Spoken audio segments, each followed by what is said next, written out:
I'm Thurlow Jacobs. This is a look at the left.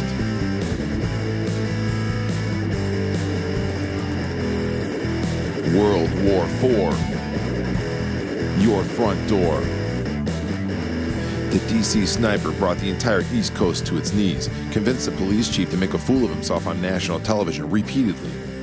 The Lackawanna 6, the Fort Dix 6, an Army Sergeant grenade attack killing 2 officers in Kuwait, and the 19 9/11 hijackers all share a familiar piece of background information with a Fort Hood shooter.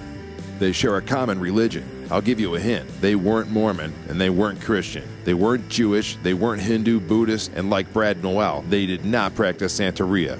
Major Nidal Hassan's religion would not be relevant if it were not for the fact that it's entirely relevant. His religion would not be an issue if it were not for the issue of his religion playing a major factor in his actions, his words, his statements to others, and his writings submitted for the world to see.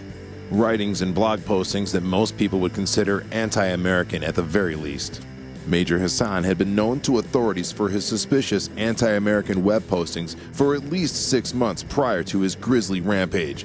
And by now, no doubt, most of us have been treated to a laundry list of excuses and calls for compassion. Secretary of the Army John McHugh has made the curious statement that we need to try to understand his reasonings so we can drive back from it information to help us prevent it from happening in the future. Some on the left have even gone so far as to suggest he suffered from post-traumatic stress syndrome, which is incredible since he's never seen a single day of combat. With this type of reasoning, I wonder, did Tim McVeigh suffer from post-traumatic stress disorder? Probably not. He has an English-sounding last name, and he's not at all ethnic enough to qualify.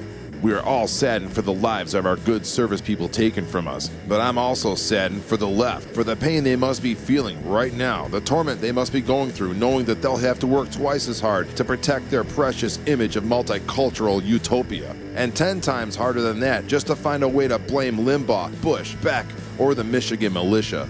The question you need to ask is not whether or not World War IV has begun, whether or not religion is or isn't an important part of this discussion. The question you need to ask is how long the United States can survive as an occupied country, and why a so-called free press is so quick to draw excuses for one religion and so hell-bent on burying another.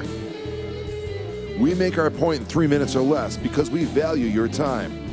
For a look at the left, I'm Thurlow Jacobs.